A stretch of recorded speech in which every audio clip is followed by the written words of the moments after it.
क्योंकि ये जो 9 मई की सज़ाएं अब पाकिस्तान तहरीक इंसाफ की सियासत के लिए कितनी तबाहकुन है और पीटीआई का सियासी मुस्तकबिल इन सज़ाओं और नाअहलियों के बाद क्या है? इसको आप दो तरह से देख सकते हैं। एक वो नज़र है जो पीटीआई को नज़र आएगी कि हमारी सियासत को जिला बख्शी है इन सज़ाओं ने, और अब आप देखें कि हमारी मोमेंटम कैसा उठेगा 5 अगस्त को और आने वाले दिनों में बिल्कुल इन सज़ाओं से हमें कुछ भी नहीं हो सकता और फलां नहीं हो सकता, डिमका नहीं हो सकता। दूसरा वो है जो आपने हुकूमती नुक्ता नज़र बताया है कि वज़रा ने प्रेस कॉन्फ्रेंस की खुशाइंद करार दिया।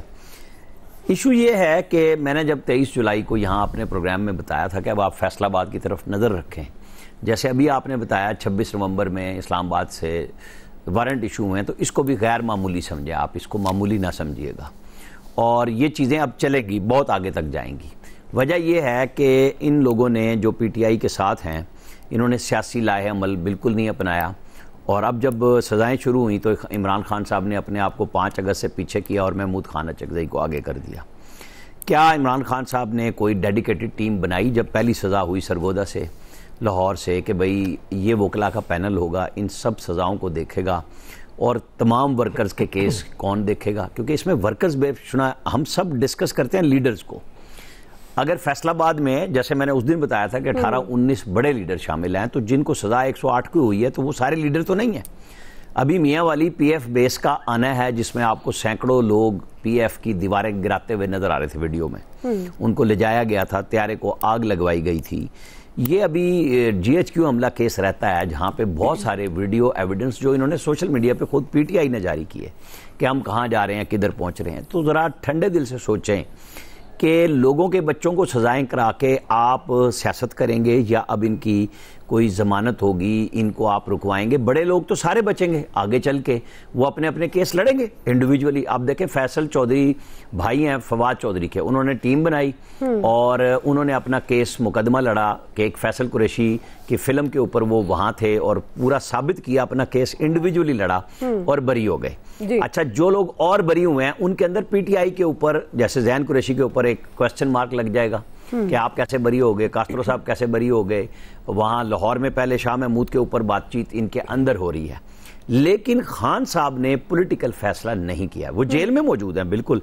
बैरिस्टर गौर कहते हैं मैंने जाके बात बताई तो उन्होंने कहा कि तुम्हें क्या फ़र्क पड़ता है, सजाएं हो, मैं भी तो 2 साल से बैठा हूँ, हमने इनको ले दे जाना है। अब वो ले दे जाने में मजीद मामला बिगड़ रहा है। अमेरिका से उनकी जो हेल्प की कहानी थी वो तो ट्रंप ने ऐसी मोदी की फेरी है कि साथ साथ इनकी भी फिर रही है कि जो उम्मीदें वहाँ पे $मिलियन अब खर्च किए या इकट्ठे किए, ये बाद में हिसाब किताब आएगा, ये आपस में फटेंगे। अभी तो कासिम और सुलेमान के जाने पे पीटीआई अमेरिका आपस में तकसीम हुई है ना, और जब वहाँ पे वो जुल्फी बुखारी पहुंचे थे तो तब भी 2 ग्रुप सामने आ गए थे। एक रुकवा रहा था, एक कह रहा था नहीं आप जरूर पेश हों कमेटी में और जाके सारी बात करें। इनको मेरे हिसाब किताब से ज़ाहिर फैसला करने वाले वो खुद खान साहब है और उनके लोग हैं, सियासतदानों के हवाले कर देना चाहिए काम। वकला को सिर्फ डेडिकेटेडली लगाना चाहिए कि आप केसेस लड़ें। देखें वकला कैसे भागते हैं जब फीसें मांग रहे होंगे, क्योंकि फीसों पे भी 3 दावेदार मौजूद हैं ओवरसीज पाकिस्तानी। अलीमा खान साहिबा के पास पैसे आए, अली अमीन गंडापुर ने जाती जेब से दिए, उनके भाई ने कहा। वो पैसे कहाँ गए हैं? और वकला कहते हैं हमने पैसे लिए ही नहीं है।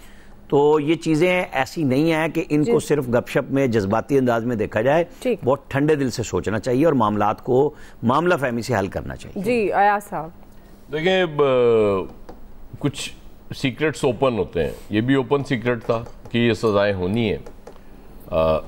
जो लोग उस वक्त तायब हो गए थे, आज फर्रुख हबीब इसमें नहीं है, क्योंकि वो चालान के दौरान ही वो निकल गए थे जब वो इस्तेकाम पाकिस्तान पार्टी में शमूलियत उन्होंने इख्तियार करके अनाउंस कर दिया पीटीआई छोड़ने का। फवाद चौधरी को इतनी देर जब वो रहे इस चालान में, उसकी बुनियादी वजह फिर वही पाकिस्तान इस्तेकाम पाकिस्तान पार्टी है। उसकी वजह ये कि वो उनको वहाँ भिजवाया गया कि अनाउंस करो पीटीआई छोड़ने का, और उन्होंने जिस तरह से वहाँ जेस्चर दिया वो ज़ाहिर है वो गड़बड़ हो गई, और इसलिए वो इतनी देर उनके खिलाफ वो चलता रहा।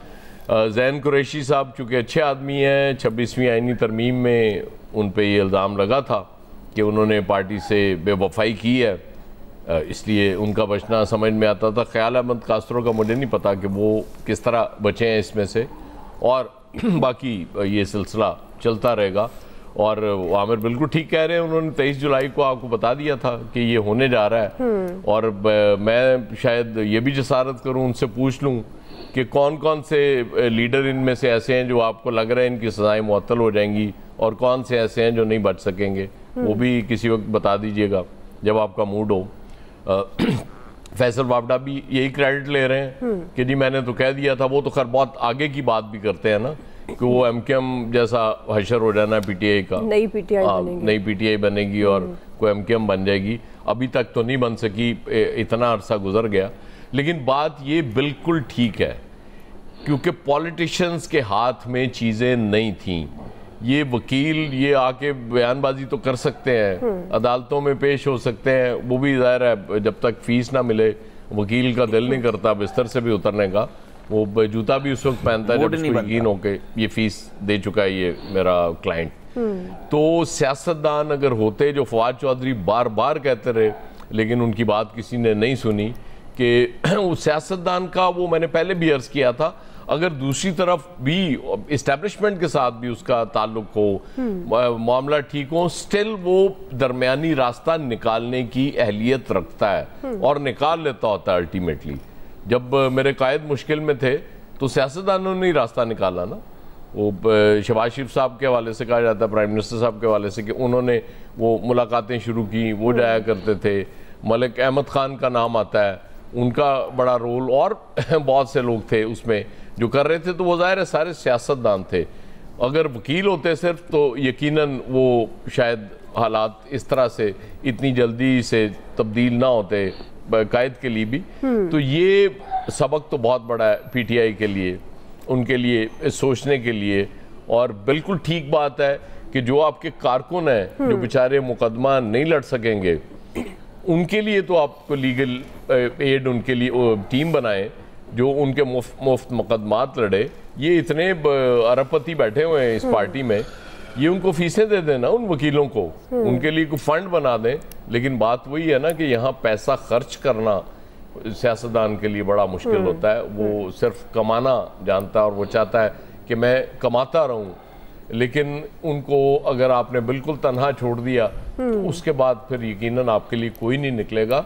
इसलिए ये पीटीआई के लिए, उसकी क़यादत के लिए ये लम्हा फ़िक्रिया है, उनको इस तरफ देखना पड़ेगा और देखना चाहिए। जी फैसल साहब, 5 अगस्त के हवाले से बड़ी कन्फ्यूजन है।